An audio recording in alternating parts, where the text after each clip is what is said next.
Bismillahirrahmanirrahim. Assalamualaikum warahmatullahi wabarakatuh. Nama Suneni, semester 3 kelas karyawan di Sekolah Tinggi Ilmu Komputer Al-Khiriyah. Nah, jadi di sini saya akan sedikit menjelaskan konsep dan sejarah sistem operasi. Sekilas tentang sistem komputer.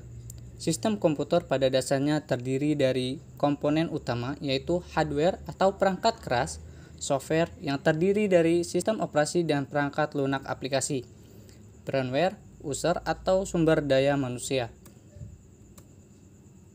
Sistem operasi. Sistem operasi merupakan sebuah penghubung antara pengguna dari komputer dengan perangkat keras komputer.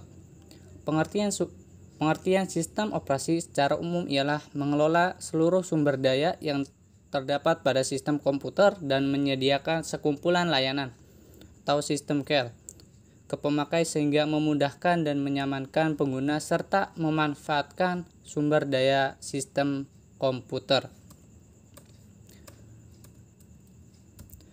Jenis sistem operasi. Berdasarkan jumlah pengguna dan program yang dijalankan, sistem operasi dapat dikategorikan dengan yang pertama, single user, single tasking, yang kedua, multi user, single tasking, yang ketiga single user multitasking, dan yang keempat multi user multitasking. Oke, yang pertama single user single tasking. Sistem operasi hanya bisa digunakan oleh satu akun pengguna dan tidak bisa dijalankan banyak program secara bersamaan. Yang kedua, multi-user single tasking. Sistem operasi bisa digunakan oleh lebih dari satu akun pengguna namun tidak bisa menjalankan banyak program secara bersamaan. Single user multitasking. Sistem operasi hanya bisa digunakan oleh satu akun pengguna namun bisa menjalankan banyak program secara bersamaan. Dan yang keempat, multi-user multitasking. Sistem operasi bisa digunakan oleh lebih dari satu akun pengguna dan bisa menjalankan banyak program secara bersamaan. Berdasarkan jumlah pengguna dan program yang dijalankan, sistem operasi dapat dikategorikan dengan komputer PC, desktop atau laptop, dan komputer server. Fungsi dasar sistem operasi. Yang pertama, menjembatani hubungan antara hardware dan program aplikasi yang dijalankan user. Yang kedua, mengatur dan mengawasi pengguna perangkat keras oleh user dan berbagai program aplikasi.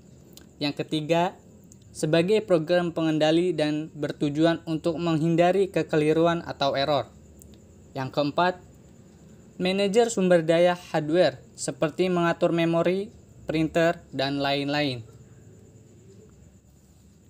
Komponen utama sistem operasi. Sistem operasi modern mempunyai komponen sebagai berikut. Yang pertama, kernel. Yang kedua, file. Dan yang ketiga, user interface. Kernel. Kernel merupakan suatu software atau kumpulan program yang membentuk sistem dan memiliki tugas melayani bermacam program aplikasi untuk mengakses hardware komputer secara aman dan terkendali. Macam-macam kernel. Ada 4 kategori kernel, yaitu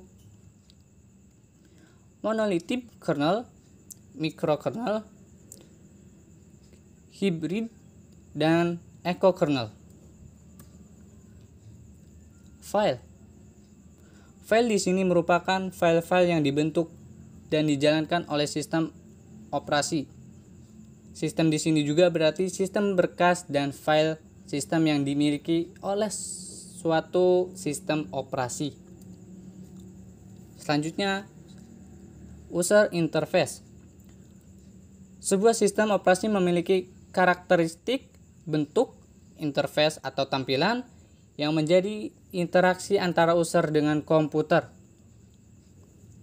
Bentuk umum user interface yang ada adalah command line interface atau command line interpreter. Dan yang kedua, graphical user interface atau GUI. Dan yang selanjutnya, perkembangan sistem operasi dari tahun ke tahun. Generasi pertama dari tahun 1945 sampai 1955. Generasi pertama merupakan awal perkembangan sistem komputasi elektronik sebagai pengganti sistem komputasi mekanik. Hal ini disebabkan kecepatan manusia untuk menghitung terbatas dan manusia sangat mudah untuk membuat kecerobohan, kekeliruan, bahkan kesalahan. Generasi kedua dari tahun 1955 sampai 1965. Generasi kedua memperkenalkan batch processing system, yaitu job yang dikerjakan dalam satu rangkaian lalu dieksekusi secara berurutan. Generasi ini sistem komputer belum dilengkapi sistem operasi, tetapi beberapa fungsi sistem operasi telah ada. Lanjut ke generasi yang ketiga dari tahun 1965 sampai 1980. Sistem operasi pada generasi ini dikembangkan untuk melayani banyak pemakai, di mana para pemakai berkomunikasi lewat terminal secara online ke komputer. Sistem operasi menjadi multi-user atau digunakan oleh banyak pengguna sekaligus, multi-programming atau melayani banyak program sekaligus, dan multitasking atau melayani banyak tugas dan pekerja atau batch processing system. Generasi yang keempat dari tahun 1980 sampai tahun 2000-an. Pada masa ini, sistem operasi telah menggunakan graphical user interface atau GUI, yaitu antar muka komputer dan berbasis grafik yang sangat nyaman dan mudah digunakan. Pada saat ini juga dimulai era komputasi tersebar atau distributed komputer, di mana komputerisasi tidak lagi berpusat pada satu titik, tetapi dipecah banyak komputer sehingga tercapai kinerja yang baik. Generasi selanjutnya.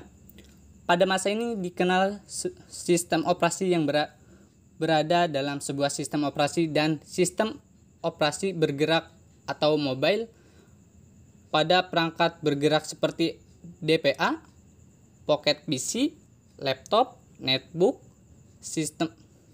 Sistem operasi jaringan virtual juga berkembang, sehingga dalam satu jaringan hanya diinstal satu buah sistem operasi pada perangkat server. Oke, mungkin itu saja yang dapat saya sampaikan. Kurang lebihnya mohon maaf. Wabillahi taufik wal hidayah. Wassalamualaikum warahmatullahi wabarakatuh.